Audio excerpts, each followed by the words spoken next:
So death note एक काफ़ी beautiful exploration है पावर, क्राइम और पनिशमेंट के बीच में, कि किस तरीके से पावर पनिशमेंट का सहारा लेता है क्राइम्स को रोकने के लिए, पर फिर भी एक क्रिमिनल्स की जनरेशन जाती है और दूसरी आ जाती है। अगर जो हमारा करंट का क्रिमिनल रोकने का तरीका कारगर होता तो ये जो क्रिमिनल्स हैं एक जनरेशन से दूसरे जनरेशन में ट्रांसफ़र नहीं होते। और इसी ब्यूटीफुल एक्सप्लोरेशन पे हमें डेथ नोट लेकर जाती है। डेथ नोट का यूनिवर्स काफ़ी ज़्यादा सिमिलर है हमारे यूनिवर्स से, that is filled with crime. और लाइट यागामी सिम्बलाइज करता है वो लोग जो पावर में हैं, जिन लोगों के पास अथॉरिटी और रिस्पॉन्सिबिलिटी दोनों है क्राइम को रोकने की। और ये लोग जो पावर में बैठे हैं, जिन लोगों ने कॉन्स्टिट्यूशन लिखा, जो लोग कॉन्स्टिट्यूशन को इंटरप्रेट करते हैं, these guys are intelligent and clever. कई सारे लोग तो इनमें से यूपीएससी जैसे टफ एग्जाम्स को क्लियर करके आगे आते हैं। इन्हें सिम्बलाइज करता है लाइट यागामी।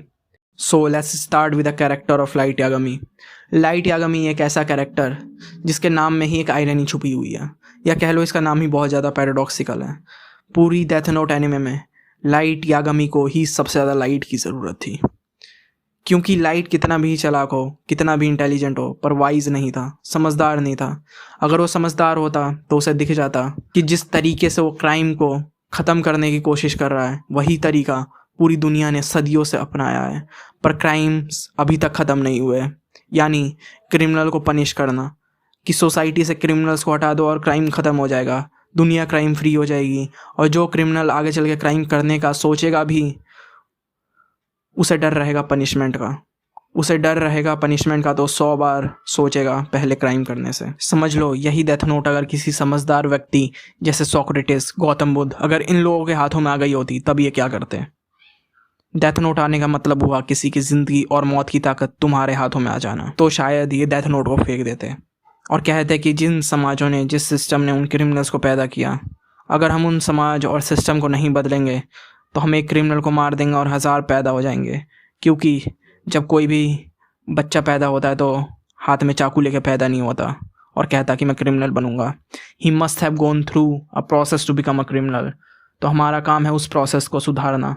और मैं यहाँ ये नहीं कह रहा हूँ कि क्रिमिनल को पनिश नहीं करना चाहिए, पर जो सोसाइटी जिसने उसे पैदा किया उसे चेंज करने की कोशिश करनी चाहिए। So in order to stop crime you actually need to change the individual in the society, not only to punish criminals. पर लाइट यागामी ये नहीं देख पाया। जैसे जो लोग पावर में हैं वो कभी नहीं देख पाते। और जैसे जैसे एनिमे आगे बढ़ती है वैसे वैसे तुम देखते हो कि लाइट यागामी डेथ नोट का इस्तेमाल अपने फ़ायदे के लिए करना शुरू कर देता है। लाइट यागामी अपनी इंटेलिजेंस का इस्तेमाल खुद को बचाने में लगा देता है, just like the people in power. कि जो एक इंसान यूपीएससी जैसे टफ एग्ज़ाम को क्लियर करके आया होता है वो भी अपनी पावर का इस्तेमाल खुद के फ़ायदे में लगाता है और अपनी इंटेलिजेंस का खुद को बचाने में। लॉयर का सारा दिमाग कानून को तोड़ने में जाता है। धीरे धीरे लाइट यागामी को इंटरनेट पे सपोर्ट मिलना शुरू हो जाता है एंड पीपल नेम्ड हिम कीरा। और एक चीज़ समझना कि लोगों का कीरा को सपोर्ट करना केवल एक चीज़ दिखाता है कि लोगों को कीरा समझ आ रहा था, क्योंकि जो चीज़ें हमें समझ नहीं आती हम उन्हें सपोर्ट भी नहीं कर पाते हैं क्योंकि हम कंफ्यूज्ड होते हैं। पर जिन चीज़ों को हम सपोर्ट करते हैं इसका मतलब हम उन्हें समझते हैं किसी न किसी लेवल पे। एक किताब है आर्ट ऑफ सिडक्शन, उसमें रॉबर्ट ग्रीनी के बाद बोलते हैं कि दुनिया में हर इंसान के कुछ ना कुछ सपने टूटे होते हैं, उसने कुछ ना कुछ खोया होता है। अगर तुम उसके सपनों को, उसकी टूटी हुई अर्जिस को अगर पूरा कर सको तो तुम उसे इम्प्रेस कर सकते हो। कि जैसे हर इंसान के अंदर एक एडवाइस देने की चाह होती है, इसलिए तुम देखोगे कि कहीं पे भी एडवाइस फ्री में मिल जाती है।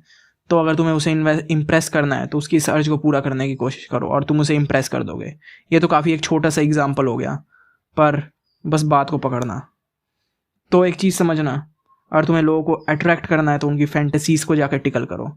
सुपर हीरो मूवीज़ इतनी फेमस क्यों होती हैं? क्योंकि बच्चों का सपना होता है, हमारा सपना होता है सुपर हीरोज़ बनने का, कुछ स्पेशल बनने का। पर जब हम बड़े होते हैं वो सपना टूट जाता है और सुपर हीरो मूवीज़ के थ्रू हम अपनी फैंटेसीज़ को पूरा करने की कोशिश करते हैं। हम जब टीवी में, रियलिटी में क्राइम्स को होता हुआ देखते हैं तो हमारे अंदर भी गुस्सा उठता है। वो गुस्सा हमसे कहता है कि इन क्रिमिनल्स को ख़त्म कर देना चाहिए, पर हम कर नहीं पाते और इसी फैंटेसी को लाइट यागामी पूरा करता है। और तुम आगे इस एनिमे में देखते हो कि 70% तक क्राइम्स ख़त्म हो चुके हैं पूरे यूनिवर्स से। पर इसके बाद ये सवाल खड़ा होता है क्या क्रिमिनल्स भी ख़त्म हो चुके हैं धरती पर से? इसका जवाब है नहीं, क्रिमिनल्स अभी भी ख़त्म नहीं हुए हैं। They are just scared right now, they are just waiting for their opportunity to strike. कि जब डर आता है ना सीन पे, तो क्रिमिनल्स बस डार्कनेस में चले जाते हैं, क्राइम्स और चालाकी से और छुपे रूप में होना शुरू हो जाते हैं, नथिंग एल्स। तुम सज़ा कितनी भी कठोर कर दो, कितना भी तुम लोगों के दिमाग में डर बैठा दो, उससे क्रिमिनल नहीं ख़त्म होंगे कभी भी। और वही हम इस एनिमे में देखते हैं। लाइट यागामी के उलट बैटमैन क्रिमिनल्स को सिस्टम के हवाले छोड़ देता है कि एक दिन सिस्टम चेंज हो जाएगा और इन क्रिमिनल्स को अच्छे से सज़ा मिलेगी। बैटमैन को सिस्टम पे विश्वास होता है, पर सिस्टम तो कभी चेंज नहीं होता और बैटमैन ऐसे क्रिमिनल्स को पकड़ता रहता है। डेथ नोट के बारे में बात करें और एल के बारे में बात ना करें, ऐसा हो ही नहीं सकता। एल एक ऐसा कैरेक्टर जो इंटेलेक्चुअल एबिलिटीज़ में लगभग लाइट के बराबर था। फिजिकल ट्रेट्स को छोड़कर लाइट और एल में केवल एक ही अंतर था, वो हमें एल की मॉन्स्टर वाली डेफिनेशन से पता चल जाता है। There are many types of monsters in this world. Monsters who will not show themselves and who cause trouble. Monsters who abduct children.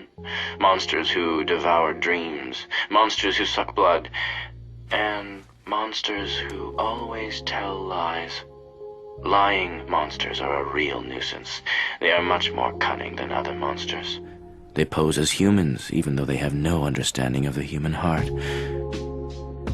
They eat, even though they've never experienced hunger. They study, even though they have no interest in academics. They seek friendship, even though they do not know how to love. If I were to encounter such a monster, I would likely be eaten by it. Because in truth, I am that monster. तो L के सहारे author ने monster की definition में लगभग पूरी इंसानियत या कह लो सारे ह्यूमन बीइंग्स को इंक्लूड करने की कोशिश करी है। और ऑथर खुद को ना भूल जाएं, इसलिए वो कहते हैं आई एम दैट मॉन्स्टर, यानी एल जो कहता है I am that monster. And that is the difference between L and light, कि एल को पता था कि वो एक मॉन्स्टर है, या फिर कह लो कि मॉन्स्टर बनने की एबिलिटीज़ रखता है, पर लाइट को ये बात मालूम नहीं थी। लाइट अपने आप को गॉड समझता था, and that is the difference between L and light. तो हमें इस मॉन्स्टर वाली बात को थोड़ा डीप में समझ लेना चाहिए। तो ये बात है 2012 की, जब निर्भया रेप केस हुआ था।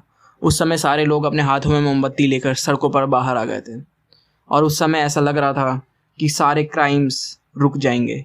इस देश में आज के बाद से कभी क्राइम्स नहीं होंगे, पर आज के टाइम में जो हमें एविडेंसेस सजेस्ट करते हैं वो उसके उलट हैं। आज के टाइम में उससे भी ज़्यादा ब्रूटल क्राइम्स होते हैं जो उस समय हुए थे, क्योंकि जिस सिस्टम ने उन क्रिमिनल्स को पैदा किया वो आज भी एग्जिस्ट करते हैं। यहाँ पे सिस्टम का मतलब क्या हुआ? सिस्टम का मतलब वो सारे इन्फ्लुएंसेस जो एक क्रिमिनल में पड़े होंगे, उसके माँ बाप से लेकर के, उसके फ्रेंड्स से लेकर के, उसके मोहल्ले से लेकर के बॉलीवुड की मूवीज़ तक, जिस जिन चीज़ों ने उसे इन्फ्लुएंस किया होगा वो उसे क्रिमिनल बनाने में उतने ही अधिकारी हैं जितना वो खुद। कबीर साहब एल की तरह एक सिमिलर बात बोलते हैं। वो बोलते हैं बुरा जो देखन मैं चला, बुरा न मिले कोई, जब दिल ढूंढा अपना मुझसे बुरा न कोई। कबीर साहब ये कह सकते थे कि तुझसे बुरा न कोई, जैसा कि वो सारे प्रोटेस्टर्स या कह लो जो आम लोग होते हैं जिनके पास समझदारी नहीं होती, जैसे लाइट यागामी, वो क्या कहते हैं कि क्रिमिनल्स ही जिम्मेदार हैं, कोई और है जिम्मेदार उन क्रिमिनल्स को बनाने के लिए, कहीं और बैठा हुआ है वो क्रिमिनल। पर हम ये भूल जाते हैं कि हम ही वो मॉन्स्टर्स हैं, हम ही वो आदमी है जिसके अंदर पोटेंशियल है एक क्रिमिनल बन जाने का। अगर हर इंसान खुद पर ध्यान दे तो वो मॉन्स्टर बनने से बच सकता है, या कह लो हम बाय डिफ़ॉल्ट एक मॉन्स्टर ही होते हैं, दो बस छुपे हुए रहते हैं। हमारे अंदर का मॉन्स्टर हमारे सामने जब हम गुस्सा होते हैं तब सामने आता है, पर जो कि आम आदमी है वो ये देख नहीं पाएगा, और एल और कबीर साहब जैसे लोग ये देख लेते हैं। इसलिए वो कहते हैं आई एम दैट मॉन्स्टर, क्योंकि जो लोग वो प्रोटेस्ट कर रहे थे, मुझे उस समय ऐसा लगा था कि हो सकता है इनके अंदर कोई छुपा हुआ हो एक पोटेंशियल क्रिमिनल, जो शायद एक अपनी तरफ फिंगर पॉइंट कर ले rather than pointing to someone else, some government, some arbitrary person। खुद की तरफ अगर वो फिंगर पॉइंट कर ले तो शायद वो क्रिमिनल बनने से रुक जाए। अगर तुम्हारे अंदर ताकत है एक फिंगर खुद पर पॉइंट करने की, तभी तुम चेंज हो पाओगे, वरना कुछ चेंज नहीं होगा। और तुम्हारे जैसे हज़ारों इंडिविजुअल्स हैं। सोसाइटी एग्जिस्ट नहीं करती, गवर्नमेंट एग्जिस्ट नहीं करते, केवल एग्जिस्ट करते हैं इंडिविजुअल्स। अगर हर इंडिविजुअल खुद की तरफ फिंगर पॉइंट कर ले तो सब चेंज हो जाएगा, पर वो हम नहीं देखते। हर इंडिविजुअल जो होता है वो दूसरे इंडिविजुअल की तरफ फिंगर पॉइंट कर रहा होता है, और यही बेवकूफ़ी है, और इसी बेवकूफ़ी को एल एड्रेस करने की कोशिश कर रहा है, या कह लो कबीर साहब एड्रेस करने की कोशिश कर रहे हैं, या कह लो डेथ नोट्स का ऑथर जो है इसे एड्रेस करने की कोशिश कर रहा है। That's all.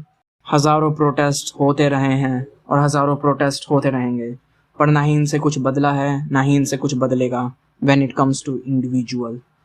प्रोटेस्ट केवल एक काम करते हैं, वो है सरकारों को डराने का, nothing else. The real way to change people is by making them wise, not cunning. और लाइट यागामी अंत में कुछ चेंज नहीं कर पाया। वो भाग रहा होता है, अब उसके हाथ में गोली लगी रहती है, और वो खुद को ही देखता है सड़क पे चलते हुए, हाथ में किताब लिए हुए।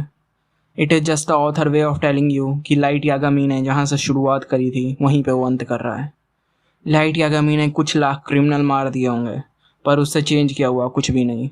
वो क्रिमिनल्स दोबारा पैदा हो जाएंगे, क्योंकि वो सिस्टम जिनने उन क्रिमिनल्स को बनाया था, जहाँ से उनका जन्म हुआ था, वो आज भी एग्जिस्ट करता है। और जितने क्रिमिनल्स को उसने मारा वो तो नेचुरली खुद भी मर जाते हैं। अंत में तो हम सब बोर्ड थे। लाइट यागामी अपनी दुनिया से बोर्ड था, रियूक अपनी दुनिया से, और हम अपनी दुनिया से, और मे भी ऑथर भी शायद अपनी दुनिया से बोर्ड थे। डेथ नोट ने थोड़ी सी एक्साइटमेंट हमारी ज़िंदगी में भर दी थी, कुछ समय के लिए ही सही, पर बहुत अच्छा लगा था। ऐसा लग रहा था कि डेथ नोट कभी ना ख़त्म होता। रियूक के जो लास्ट वर्ड्स थे वो थे, well Light, it's been interesting.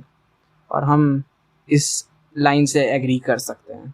चलो, this will be the end of this video. See you in the next.